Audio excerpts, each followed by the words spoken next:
I think it's time that we had our very special guest to start our wonderful new year. It's great. From Space 1999, from The Protectors, and so much more. Well, I'll let the introduction tell you who's coming up.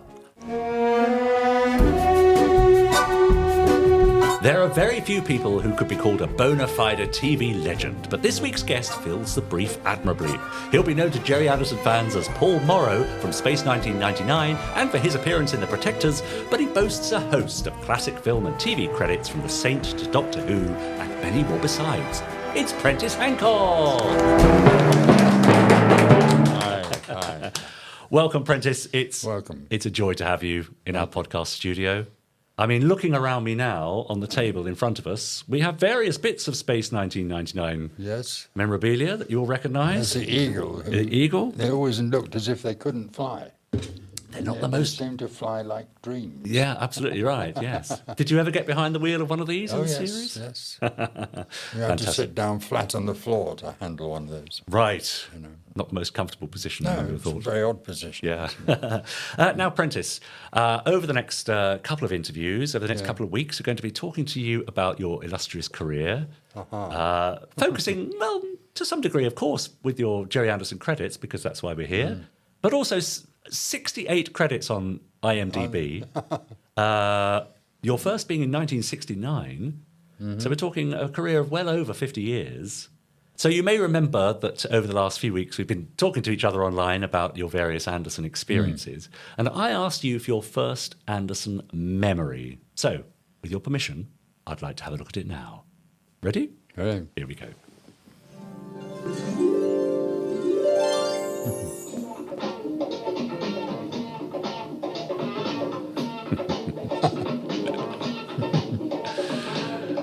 Very fetching. Yes.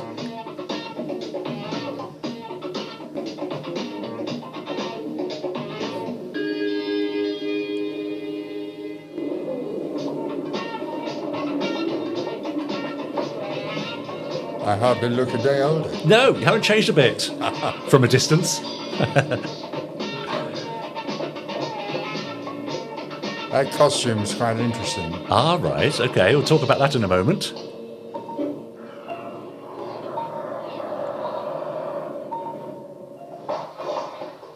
He says he will kill. What?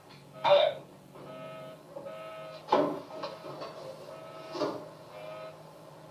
Who is this? My identity doesn't matter. What is important is that you understand the situation. We are armed and have explosives. Do not attempt to send up the other cable car, or people will be hurt. We mean what we say. Wow. What a cliffhanger. A little montage there of Prentis Hancock up to no good Yes. from The Protectors. Wham was the episode. Two-part story, I think. Two-part, yes. If you try and tell a story in 21 minutes, I think that was the time they had in America. Yeah. By the time you've had your sponsor's message and your, Right, I see. You've reduced the time to this. Well, Yeah. there were three sort of parts to this story. You could get about 1.5 of them Yeah, over, but Yeah. you'd never get all three. So I see. they decided to do it as 2 episodes. Right. So I was back to studio and to do some stuff I see. on a green screen, Oh, really? And where was the studio? Where was it? It was Elstree. That one, I Elstree. think. I see. And you were talking about the costume that we saw you putting on there. Well, I went out with the head of costumes to buy that, to organise that one day. Oh, In yeah. the middle of the morning, he suddenly said, well, now I've got to go now. Oh. And catch a plane to Austria or somewhere. And he said, will you finish off for me? Right. Okay, I see. So I had wads of money and I sort of spent it gaily. And did you get to keep any of it? I can't remember. No, I don't think I did, actually, because the costumes were all in Austria. I see. Well, we came back. Well, Yeah, no, I yeah. didn't. And do you remember much of the location filming and Oh, yeah. what that was like? That was wonderful. Bit of a treat? It was, yeah. Yeah. How long were you out there for? Do you remember? A week, Okay. I think. Yeah. In a lovely hotel, and I was driving. I had to drive in everything I did. And one day I got there and I said, can I have a practice with the car? And they said, there's a car, off you go. Right. And I drove out, and I suddenly realised I'd driven off the country roads, and I was on the main road. Ah. I had no idea where I was. It was before the days of sat-nav in every car, of course. Absolutely. That's right. I mean, and I was very worried. Yes, yes, absolutely. Yeah. Somehow I got back. I don't know how exactly, but I did. And what of your co-stars? What do you remember of Jill the scenes you had? Townsend, Mm-hmm. yes. She was a co-star. I mean, Yeah. and I can't remember any more. There were no other sort of major stars that I met. Yeah, at sure. Filming. But did it feel like a happy ship? Do you remember? Did you have a good Yeah, fun yes, time? yeah. Yeah, nice. I always join happy ships. Yes. All this rubbish about people hating each other, I find rather boring. Well, And, perhaps you're the commandant. Perhaps you make the happy ship, Prentis. well, I try to. So now I'm guessing that you were aware of Gerry Anderson's work before you worked on the Protectors. But I'm also guessing that you were sort of slightly too old for the advent of the early puppet shows in the 60s. Maybe. And so on. In the 60s, I mean, from leaving school, where I didn't do anything, I was always busy. Right. Because I trained as an architect to start with. Oh, really? So I was apprenticed as an architect to a firm with a Greenock office from a Glasgow firm. Yeah. And I did 3 nights and a day at the Glasgow School of Art. Uh-huh. And the amount of work we had to do, homework, was incredible. Really? Also, I was in an amateur company with Bill Bryden, Aha. a drama workshop. Right. So there was all day Sunday was taken up with that. Right. And so I really had no time to myself. Yeah. Work. And so Then I went to drama school after. That's another story. Sure, You know, which we'll come to. 3 years. But then did you see your future in architecture then? Was that the then, original? yes. And was that because of family connections or just something that tickled your fancy? I'd done nothing about that. I got my hires. I got enough of those. Yeah. And then I got that was enough to get me out of school to the end of the 5th year. Yeah. And I signed up with somebody, International Joy, Right. to become a cost and works accountant. Okay. After a week of that, I resigned. Okay. My boss had a heart attack and died. Right. So I can't stand this any longer. I see. So I had no idea what I wanted to do, and somebody said, look in the paper, there's looking for architects. So Oh, right. went to see a local guy, and he said, yeah, start here. So the journey from architecture to acting is an odd course change, isn't it? I was acting all the time in productions. So the amateur group you mentioned. Yeah. Doing what I mean, sort of roles? Do you remember in what sort of plays? Well, comedy. Uh-huh. The Rose Affair was a television play, Uh-huh. which is published actually Yeah. as an anatomy of a TV play. Uh-huh. And I came across a copy of the book I had in 1963 or something Yeah. like that. Yeah. And it's signed by all members of Drama Workshop. Ah. Now, the trouble is, I was supposed to get to deliver it to our opposite number in the Shetland Islands. Right. No, in the Orkney Okay. Islands. Right. And I'd forgotten. And this book, how it stayed with me for the next 60 years, Extraordinary. with my books, I don't know. Y- Because I threw away, no, I gave away 50 cases of books when I moved 2 years ago. Really? I mean, Yeah. including 7 or 8 to my drama school. Right. And Wow. Amazing. So are you a bit of a collector, Prentis, do you, from your well, career? books, yes. Oh, really? I was. Still am. I mean, I love books. Yeah. Just as Uh, the feel of them. yes. Yes, absolutely. And they're there. So, again, going back to your amateur drama days, then was there a moment or where you thought that you might? What was the tipping point where you thought you might pursue Do it you know professionally? it came from my tutor at art school? Oh yeah. He said, you have to decide. Have you got an outside interest? Uh-huh. And I said, well, yeah, I'm amateur acting. He said, well, you'll have to decide whether you're going to be an architect or Albert Finney. Right. And you thought, well, I'll be Albert Finney, please. Yeah, but not quite that quickly. I thought about it, and sure enough, I decided I would try and get into drama school. And where did you eventually Rose go? Bruford's. I see. So that involved a big move across almost the entire country as a Well, young I man. nearly lost my job at the office because I decided to take a day off to do the audition, Yeah, I see. which was an all-day one. Yes. And for some reason, they suddenly decided they needed me in the office, so they phoned home, "Where is he?" Right. Whoops. So I had to admit where I was. But that was okay. He was very nice, my boss at Yeah. the time. Yeah. So 3 years at drama school followed. Yeah. What did you get out of that? For anyone watching who's maybe contemplating a career as an actor, why was training so important to you, do you think? I don't know. It seemed a reasonable thing to do. Yeah. I mean, I haven't actually regretted it. Uh-huh. I had a mixture accent of Greenock. Yeah. Not really Greenock, because it's a very difficult accent for me to do. Oh, really? Very difficult. My friends would all go, "No." That's not right. Yeah. Uh-huh. We trained, Rose Bruford herself had been the teacher at with the singers, with the choir, Oh, yeah. and she taught opera singers to act. Right. You know. Yes. Up to then, they'd never Never bothered. truly act. No. So she had that attitude to it. She performed herself. She spoke poetry and that sort of thing. We trained as teachers, Yeah. as performers, as directors, and as stage managers. Amazing. So it was 5 days a week and 5 evenings a week and, Yeah. and Saturday mornings. Yeah, that's right. Yeah.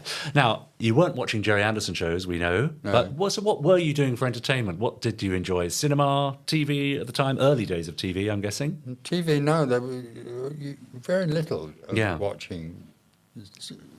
Cinema, I remember early Bonds and things Oh, like right. that. Yes. And was there a little part of you that thought that you'd like to be up there on the screen? Oh, one day? yes, that's the reason So, for going there. so you were driven. Were you a driven young actor? No. With ambition at all? No, the man who was driven was Bill Bryden, Ah, right. who Yeah. created this company called Yeah. Drama Workshop. Yeah. In a part of the country which is strong in its amateur theatre. George Square Players and Greenock Players were both big company see. names in Scotland. Yeah.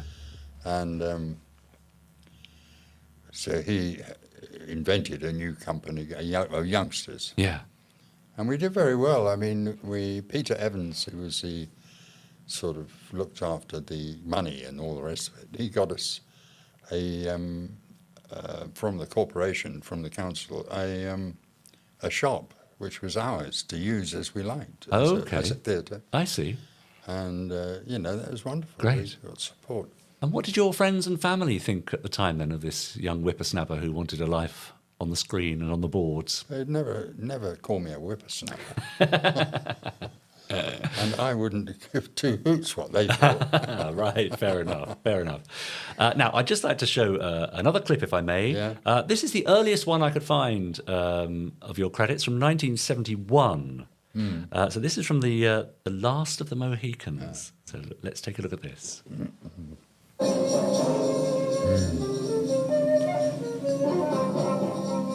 Miss Monroe. Yes, Mr. Grant. Miss Monroe, it occurs to me that I may not have the privilege of meeting your father before you and Miss Alice arrive. Indeed, Mr.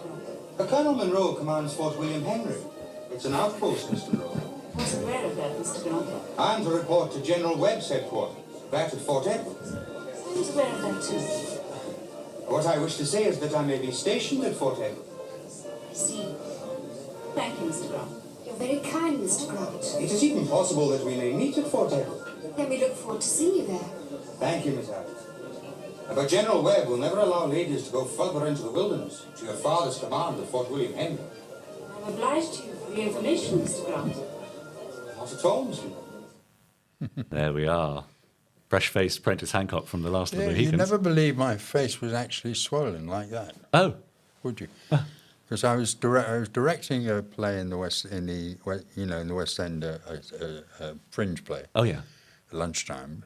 I was rehearsing this, and suddenly my tooth, Well, and no. I thought you could never do that.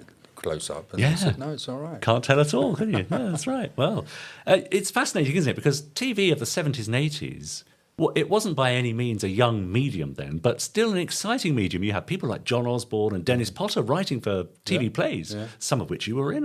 Well, not specifically those writers, but did it feel like an exciting medium at the time, television? Yes. I mean, it was brand new, and some of it was done live.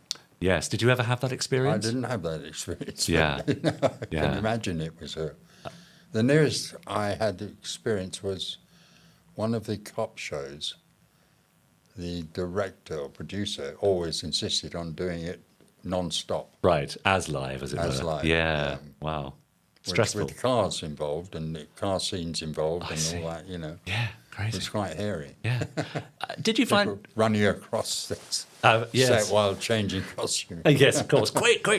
And did you find it easy finding opportunities as an actor in the early days, or I were did they? then, yes. Yeah. And what would you attribute that to, apart from your obvious talent and good looks? I had a good agent. Ah, Eric Rapine Smith. mm-hmm. You know, and I thought less of them later, but at that time, they did very well for me. Yeah, great. Now, I've mentioned to you that we have some questions from our viewers and listeners, yes, right. which we put in our rather lovely Space 1999 lunchbox. I'd like to say it was in your honour, but we have it every week with every guest, but there we are.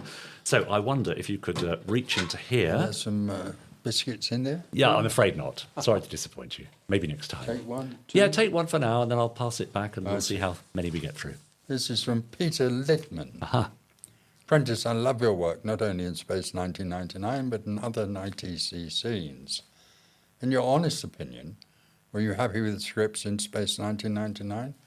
Or were you more of the side of Barry Morse, who apparently liked to have had more human drama? Oh, right. Personally, I thought season 1 was perfect the way it was, but would love to hear your thoughts as a professional actor. Okay. I thought space was something else. Yeah. There's a happy quality about it. Yeah. And, no one seemed to get annoyed having to go to work. Right. We all went there with a happy, good face on. Yeah, yeah. The scripts were happy. I think Barry Morse, well, human drama, I don't know. I thought there was human drama. Mm-hmm. There could have been more. Mm-hmm.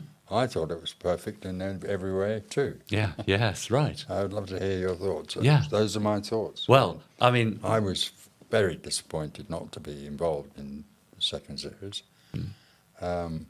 Although once they'd taken main mission out of it, they destroyed the setup Yes. of that series. That's right.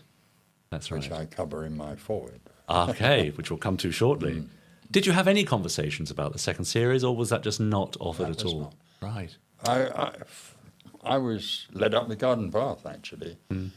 I mean, sometime prior to the showing, the starting rehearsal again, there was a party Yeah. at Bob Brooks's production company, where he was one of the directors, I think, in the second series. Had a party, and my wife was there because she worked with the on the commercials that the Bob Brooks did at that place. I see. And it was all, I expected to be Yeah. da-da-da. Yeah. The first I heard about it was calls from Xenia and Yeah. Nick Tate Yeah. on the day, Ah. saying, where are you? That's cruel, isn't it? Well, But that's the business. I remember this agent of mine appeared at the end of Series 1. We were finishing off. Mm-hmm. And, he was smiles, and I thought, therefore, he was down to talk to them about me. Yes. But I suspect he was there to talk about Nick Tate. And right. he never mentioned it to me, or that I wasn't in the second series. Right. Really? Yeah. It's just extraordinary. Yes, isn't it? Yeah. Yeah. And so Yeah. after a year of that, and there was very little coming from his office to me, I said, enough's enough. Right. But happy memories nonetheless of the actual time you spent Oh, the actual time. on yes, the series. Yeah. Yeah, good.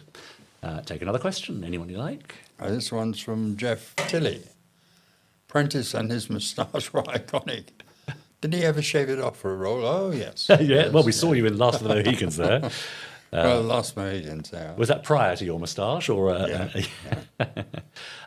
conscious decision about your image or your brand, I suppose we might call it today, or just facial hair? Just had, I liked it, Yeah. because it used to come down here a bit more, and, And it suited you well. You carried it brilliantly.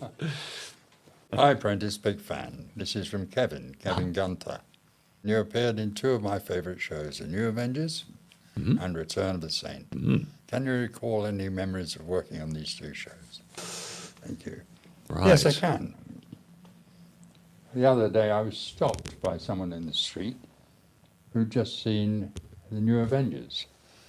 And how funny it was. Yes, right. It's nice. Do you like looking back on your career? Well, I don't mind it. Yeah. But, I like looking back in a nice way if somebody's enjoying it still. How? It's a scene, I think, where her pyjamas are slipping down. Right. Would you ever have guessed that decades later people would be stopping you in the street? No, that's why. And I suppose that's all because of the advent of physical media, of DVDs and Blu-rays and so on. Yeah. Do you collect any of your work on? No, not at all. Well, I say no. I have the full catalogue of protectors, Right. and I have space. Okay. I mean, I get given them. Yes. Go to a convention. Yeah. There they are. So they can go on the shelf. Yeah, that's right. Exactly. Yeah. I think there was another one you pulled out there as well. Were there two there? Oh yes, Duncan Moss. Oh yes. Hi, Prentis. What is a performance or stage or in film or television that you are most proud of? I still think it's the very first telly I did.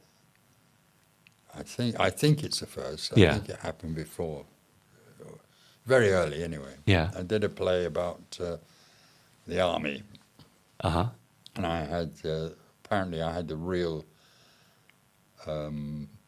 serial number of the man, but I didn't have his name. And he was a nutter, a Catholic, who wanted out of the army. Right. Hated the army. Yeah. Hated everything. God, heaven. Yeah. And the other character in it was a young man who was a priest, a preacher. Yeah. Less traditional than the Catholic. Right. And there was a fight between these two. Right. In which I, the bad man, burned this other guy on the stove in the middle of the hut. Did you say this was a play on the stage? Yeah. Right. No, it was a 30-minute theatre. I see. Got you. Which was TV. On BBC Two. I see. And to prove that I could stand it as much as he could, I then burned myself up. Doesn't sound a barrel of laughs. Me McKenna. Okay. No one beats me McKenna. Nice. And as a result of that, 2 weeks later, I was in another 30-minute theatre for Jack Gold. Right. Yeah. And we did a play about a guy building a loo in his back garden. Okay. Great. What was your experience like with theatre? Did you ever find yourself on stage much? Yes. Or? Well, I did sort of 5 years on stage, Oldham Rep, a year. Yeah. I went up to do a special, to do one play, because I played the guitar. Yeah. And it was a lovely play with about Queen Victoria. Ah, right. And I was singing, and they said, "Will you stay on, do another one?" Yeah. So I did one, and then it became a season. I see. Until I got another telegram on stage inviting me up to Perth. Lovely. The old Scottish company of Ian Cuthbertson. That was it for a year. In those days, did you have a particular preference that you thought your career might go? Would you have preferred more stage work, do you think? I think in my head there was this idea that you do 5 years on stage. Right. Doesn't matter where, doesn't matter how. You know, and you learn your craft. Aha. Throw away all those stuff that you learned at drama school. Yes. Okay. Some of it. Yeah. because they refashioned my voice, because I had a half Essex, half Scots, or Yeah. but as far as they seem to think at drama school, I had a Scots accent. Right. Because there was a morning I was asked to read the prologue to Henry V. Only the way I said it was, "Oh, for a muse of fire, Aha. would ascend the brightest heaven." Which sounds fell down. No, but that laughing. sounds beautiful to my ears. That's amazing. You see, nowadays, Prentis, that's exactly what would be required of an actor, to be authentic and to use their authentic accent on stage. Well, this isn't my authentic accent now. yeah. That's right. But I'd still need a received English Yeah. to be a teacher. Yeah. Right. Properly. Right. Yes. Yes. Although maybe. you never insisted on it Yeah. from the people who were teaching. Yeah. Their authentic accent would do. Right. But it had to be understandable to everybody. Exactly right. It's clarity, isn't Yes. it? Is the key. That's right. But obviously, a very different experience to being on a TV set. I mean, it's worlds apart from being on stage, really. Or It is, yeah. where did you find yourself feeling more naturally at home? In front of a camera or in front of an audience? In a way, in front of the audience. Right. I mean, the sort of discipline, Ah, yeah, everything changes as the half hour, it's called. yeah, And the stage manager refers to you as Mr. Hancock Yeah. at all times. And, yeah, there's a certain sort of yeah. Act One beginners, please. Yes. Is there part of you that misses all that? The tradition, the rigmarole? Yeah. Yeah. And were you a particularly superstitious actor? Did you have various rituals to do before you step out on stage? Great. Let's have a look at another clip, if we may. Yes. This features, besides your good self, and a rather amazing cast. And I'd like to see quite how much you remember of this. It's from, I think, 1971 or thereabouts again. Maybe a bit later, 73 perhaps. It's Colditz. Uh-huh. So let's have a look at this.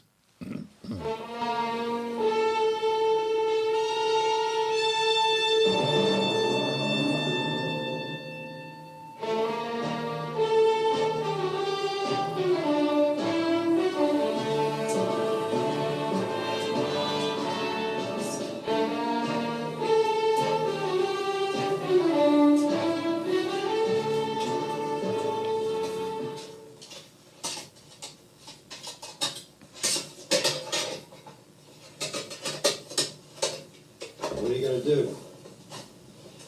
Publish them after the war. Aye, I'm right at that. Yeah, well, posthumous collections always sell better.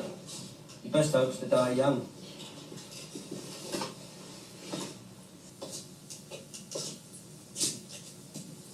Any good? No, it's just a novel. I don't know why I said that. It's not just a novel. It's The Good Soldier by Ford Madox Ford. Yeah, it's all about how he built the Model T. And found true happiness. Madox Ford. I thought that was... Kidding. He's kidding. I can see you're a literary man.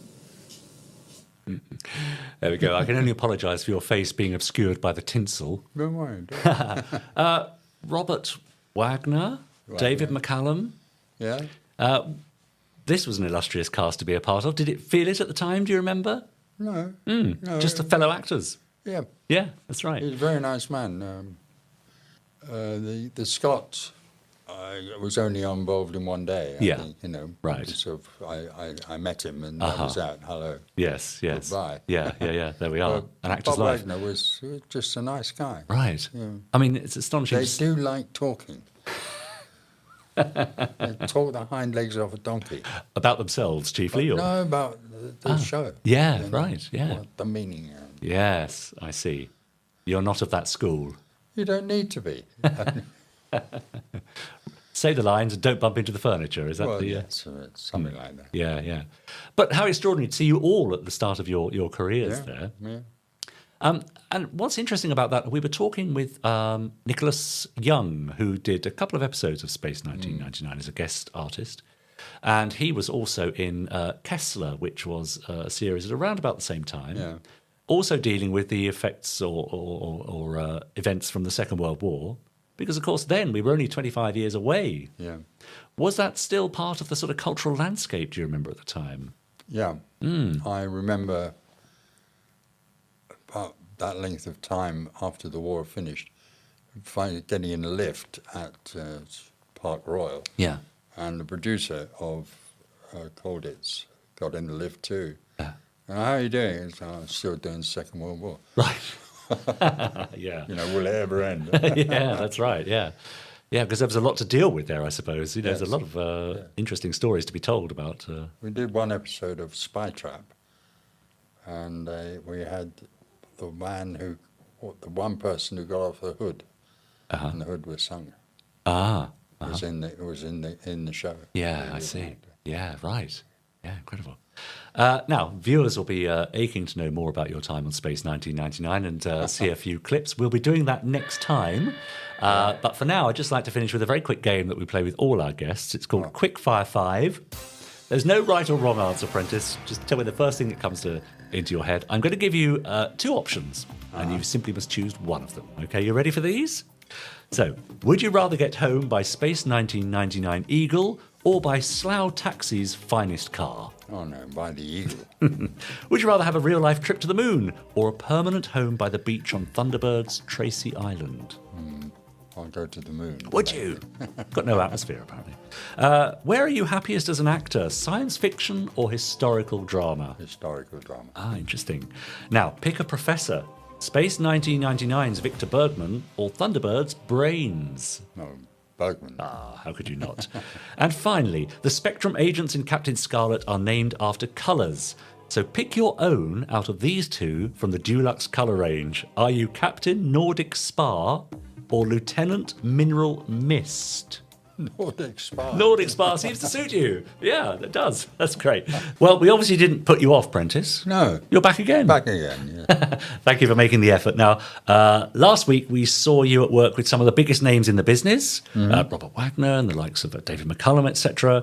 And all that was even before Space 1999. Yes. So you were cooking on gas already. I was very much. I mean, my credit on the show with Wagner was a guest star. Right. Oh, right. Yeah, You know. absolutely. And I only got at the top of the rear end crawl. Yeah. With that was, I think, a mistake. They should have. I should have had billing of some sort. Right. Yes. For an if it's sold to America, you must do it the American way. Yeah. Now, what attracted you to Space 1999 then at this point in your career? I'm assuming, was it a year's work, I suppose, It as was always? a year's work, Yeah. 4 times the salary Yeah, sure. Yeah. for what I was getting, Yeah.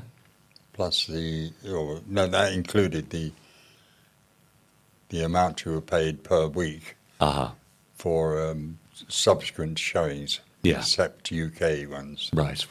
which is why you don't become a millionaire the way that the Americans do. Indeed. We've got it all wrong, haven't we? Yeah. Did it keep you particularly busy, or was it... Yes, right, so really busy. just about every day at Just Pinewood? about. I mean, there were days off. Yeah. When there were days when all the space main mission stuff was done in one go. You know. But more or less every day. Yeah. Did it... the science fiction aspect of it, did that bamboozle you slightly, or were you at home with the various technical terms and jargon and alien planets and so on? Didn't bother me at all. Because as an actor, you're a storyteller, really, and that could be on the moon or in Absolutely. anywhere at all. You're still just telling a story, aren't you? Yeah. I asked you for a favourite moment, and you've chosen something really quite sweet, which we'll have a look at now. So take a look at this.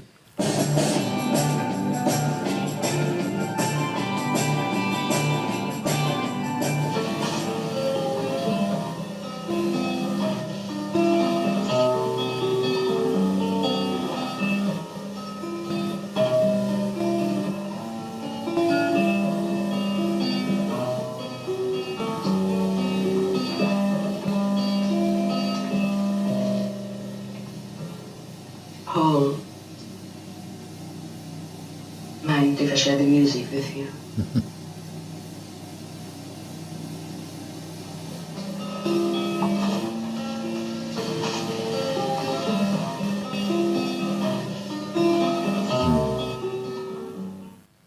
There we are.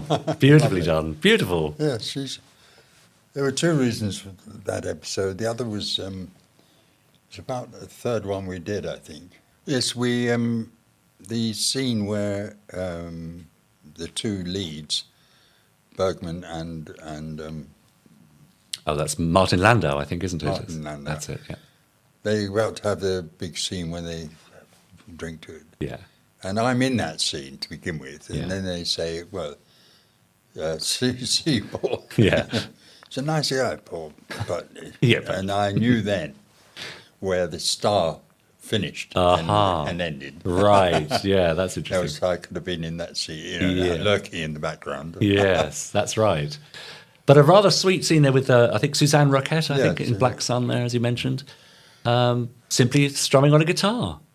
But it's... Yes. Are you particularly musical then? I was, yes. Yeah. I mean, well, I'd say musical. I mean, playing a guitar is not musical exactly. Yeah, right. But, yes, if I'd stayed at the school I was at in England for 2 years, Wanstead County High, I would have learnt 4 instruments. Ah, right. Do you regret not having done that, or...? Yes, in a way. Yeah. In a way. Yeah. But learning, I mean, say I ended up with 2 instruments. Yeah.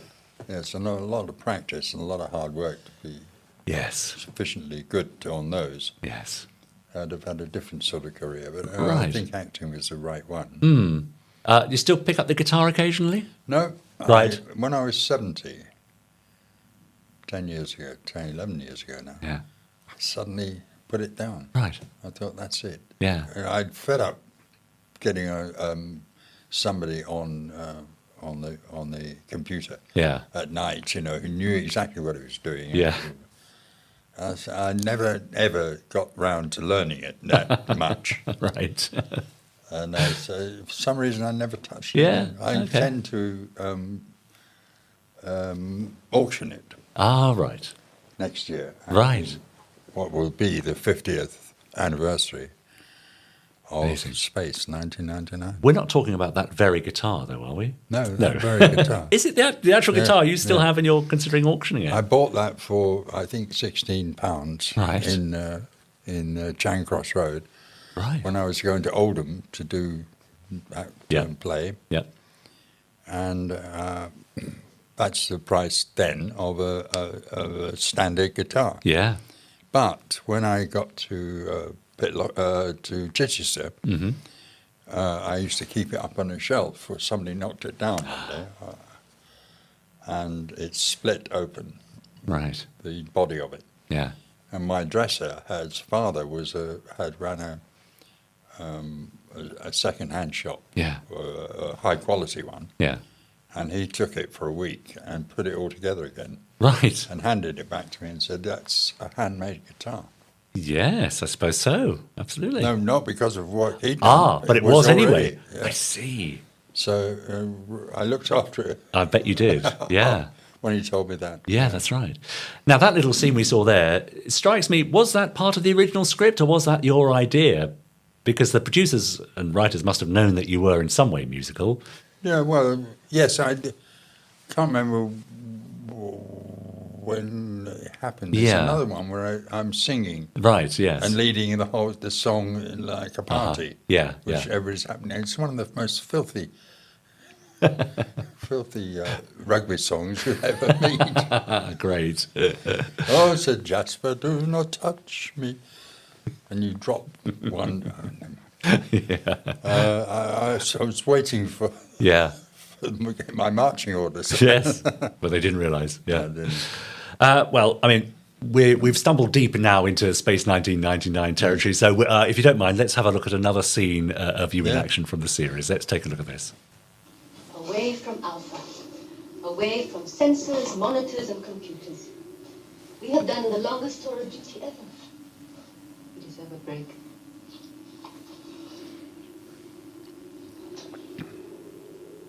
Not exactly home. I am happy with anything that gets me out of Alpha. It makes you look at things in a different light. Sunlight? No more than that. If this is the end of one life, we have to start to build a new one. To live like human beings again. Do you know which earthly sound I miss most in the silence of space? Birdsong? A rather touching, a beautiful moment, Prentis. Were there lifelong friendships made on the set of Space 1999? Yeah, so she was a good friend to me. Yeah. And colleague. Uh-huh. I knew Kano quite well for a while. Uh-huh. And Suzanne, who was stand-in. Mm-hmm. Yeah, I mean, some people have sort of gone off on the phone. Yeah, sure. Was there a sort of, maybe not a divide, but a difference in attitude or approach between the American cast, the Martin Landau, Barbara Bain, and the British cast, or was it very much a company feeling? Yeah, it was company feeling, I think. We all, I mean, you accepted they were American, you couldn't not. Yes, yeah. And I mean, I remember discussing the legalization of drugs with Martin Landau. Right. Because at that time, being an addict on heroin was legal. Right. As long as you used certain surgeries. Yeah. I think it was. Yeah. There were rules. And the Tories or whoever got rid of it, made drugs illegal. Yeah. And Martin said that it puts the street price immediately on drugs. Yes. You'll be swamped with drugs. Mm-hmm. Guess who's right? Yes, and here we are. That's right. Yeah, interesting. Now, before we move on to some more questions from our viewers, you've got a few books on the table there in front of you. So what have you brought with us? Well, that just to show you where I was from. Yes. So a rather lovely picture. I suppose Craig McMaster deserves copyright. Yeah, sure thing. Yeah, absolutely. Fond memories of your childhood there? I mean, it looks a very beautiful place. Very. I was 13 when we went back. I was born during the war. My father joined the Navy, which meant joining the Canadians, and serving in corvettes all his life. So, or most of the war. Yeah. On the North Atlantic convoy runs. Yeah. So we transferred from Scotland to England. Yeah. A flat in Clapham. Right. And bit of a culture shock, or not so much? Not at that age. Sure. I mean, we moved when I was 1 or 2. Okay. Yeah. It was a culture shock when I moved the other way. Yes, I can imagine. The change in schools was. They never understood. They never got round to making up their mind that in Scotland you change into senior school at 12. Yeah, not 11. Right. So there's that. I see. So that missing year. Yeah. Was impossible to make up in your own time. Yeah. Yeah. So I gave up worrying about that. Right. Yeah. Yeah. And what else do you have there? That's. This enormous book is a must-have for any Space 1999 survivor like myself, or anyone who enjoys the series. Yeah. Matteo Lacosa, who's the producer of Powis Media, has got people to write books over 20 years, which all gel, all dovetail together somehow. Together to become part of a whole, in addition to the series. Oh, how lovely. Great. And did you have any input into that, or did you... Well, I wrote the foreword. Right. Yes. Which I give you part of. Come on, give us a little taster. This autumn, it will be 50 years since I first walked onto the main mission set of Space 1999 at Pinewood Studios. 50 years. I was so impressed by the size and seeming permanence of the set that I quipped we could still be doing it in wheelchairs. In reality, main mission was a sort of power station. Think the China Syndrome and you have some idea of the space. Behind me and up the wide flight of stairs was Commander Koenig's office, and behind that an open area for meeting and greeting and otherwise entertaining those who came to visit from Earth. It was huge and filled most of Soundstage L. Along with its twin, M, there were a pair of stages we used all the time. The main mission settled on L stage for the lifetime of the shoot. The Planet of the Week stood on M stage. Amazing. Lovely. Fantastic. Do those memories come easy to you, Prentis, or do you have to dig deep for them? I had to dig for that because it was such a long time ago. Yes. And I'd been asked to write this because I wrote the foreword to one of the early books. Right. So I was able to tie up with the quipping that to start that way. And I end up by saying if a mobility scooter can stand today, then I've made it work. That's right. Yeah, exactly. Lovely. That's very nice. Thank you for that. And what else do you have there of the final book you have? This is something I wrote, Voltaire's Candide, which I did in, first of all, at the Edinburgh Festival. Performed in it? Yeah. One-man show. And then took the show to London. Yeah. At Greenwich Playhouse. I see. Lovely. And somewhere else. And that's the script of it. Right. I'll have a look at that later. And Fascinating. that's the reviews. The good reviews, I would hope. They are very good, except this one girl who didn't seem to get it at all. Right. A disaster. Oh, you didn't include that in the... Oh, yes. That's what she wrote. Wear that with pride, I think. That one is a badge of honour, yeah. Now, it's just time then to dive in here for another question or two from our viewers and listeners. You've got a few there. That'll keep you going. Good. Let's have one from... Oh, they're all from fellas. Yeah, well, the majority, yes. I think they probably are, yeah. Hi, Prentis. I've been a big fan of yours since seeing you in Planet of the Daleks. Oh, Doctor Who? My question is, what was it like working on Doctor Who with John Pertwee? Right. Versus working with... How different was it working on each show? Very different. From Space 1999, I'm sure it was. Yeah. What were the differences for those of us that can't imagine? Well, he was funnier, John Pertwee. Yeah. And slightly less money to splash around, of course. I would think so, yes. Yeah. I'm horrified by the amount of money sometimes I'm told how much they got. Right. Yeah. Philip Hinchcliffe got £25, I think, to dream up the bad noises on one episode. He did. Yeah.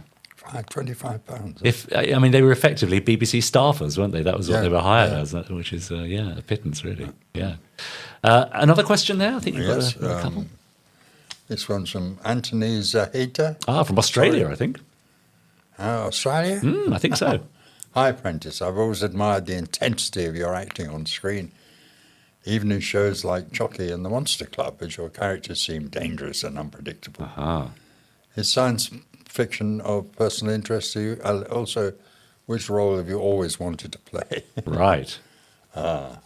Hamlet. Oh, really? Well, yes, it would have been fun at the time. Did you ever get close? Yeah, well, the closest I got was I was made the understudy for Hamlet at Pitlochry, because they never had understudies for anybody. Yeah, right. But for Hamlet, you probably need one, just in case. You need one. We then took off for the weekend in London. Right. And Hamlet was sitting in the driving seat, and I was next door. Yes. And we were fed from behind by Laertes and Rosencrantz, and I was Guildenstern. Great. And we could get from 500 miles from Pitlochry to London in 6 hours. Right. And then the drive back was horrendous, 14 hours. Oh, why? And we were very knackered. Yes. Because we came back by day. Right. By night. The traffic. Yeah. Beautiful place to work, though, Pitlochry, I would think. Oh, yeah. But then to do Hamlet after this journey home. Yes. 3.5 hours of Hamlet. That's right. Yeah. It's a very beautiful place, but it's very remote. And at that time, you could get a train from the station up the road, But now I believe you get the train from Pitlochry itself. So, Right. you know, Yeah. Yeah. They're still producing plays even now at Pitlochry. Yeah. Summer season. Oh, it was. We worked. It was an RAF tent we worked in. Right. In the old place. They've moved further out. Yeah. Above the loch. Yeah. The glamour of showbiz, eh? No, Yeah. And I think there was a third question there that you took as well. You find that one there amongst the... Gary Hodge, I don't think we had. Oh, Hodgkinson, yes. Hodgkinson. That's yes. it. Series 1 of Space 1999 will be a favourite of mine, though I've seen your work in other shows. I'm going to ask the obvious Space 1999 question. Yeah. Do you have a favourite episode? Aha. Well. If so, which one? Yeah. Thanks for being part of my favourite show of all time. Ah, that's nice. That's nice. Yeah. Well, I suppose I should say, really, the one where I go mad. The Last Sunset. Yeah. Why? I should say that. Why would you choose that particularly? Well, because it's showy. Yeah, that's right. But I think my favourite one is probably Black Sun overall. Yeah, sure. You know. Yeah. Does it give you a warm feeling reading messages like that from fans who say thank you for being part of my favourite show? It's incredible. Yeah. I mean, it really is. Yeah. You know. And the great thing is, I think, watching the few clips that we've seen today, it still looks amazing. And, with the new restorations of the film and so on, beautifully pin sharp. Yeah. So it's a lovely thing to have of a moment in your career, I suppose. And how do you get on at conventions and so on? Do you do many of them still? I haven't this last year, but it's because I've had long COVID, so there hasn't done much of anything. You know. Yeah. But I think it's going to start again. Ah, good. Let's have a look at a final clip from your career then, before we say goodbye. This is from 10 or so years after your Space 1999 appearances. It's from Bergerac, if you remember this. Let's take a look.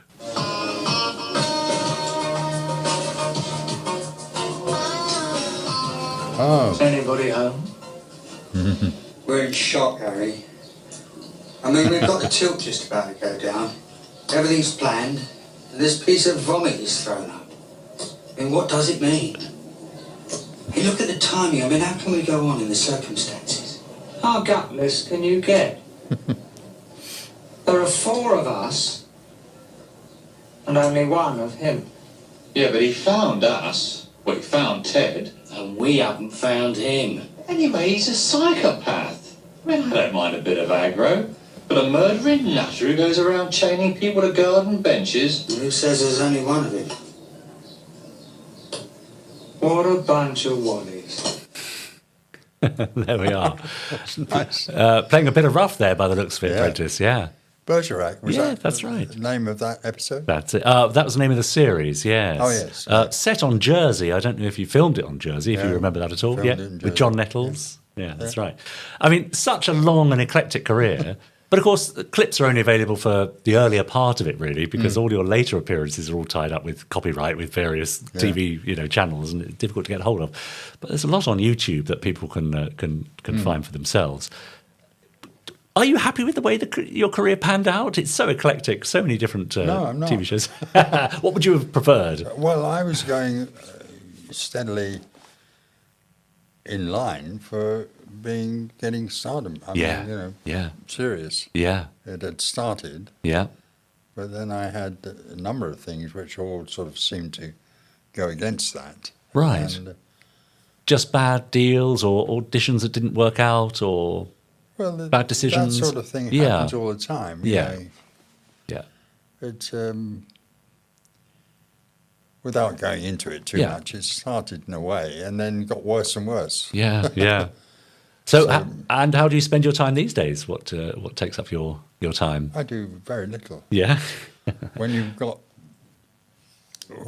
not feeling top class all the time, it's very hard to keep going. I've moved into sheltered accommodation, so I've got people on hand if I need trouble. Yeah. Well, otherwise, one carries on this sort of thing. Yes, quite right. Only makes it all the more special that you've joined us. And you mentioned to me earlier you have potentially an appearance at Elstree Studios coming up next year. I've got to check it on the internet when I get home. Yeah, great. I mean, I have to say, it's been an absolute personal pleasure to welcome you here into the podcast studio. I really appreciate you making the effort to come all the way to Slough, but it's been a delight to have you. Thank you very Thank you very much to Prentis Hancock. Thank you.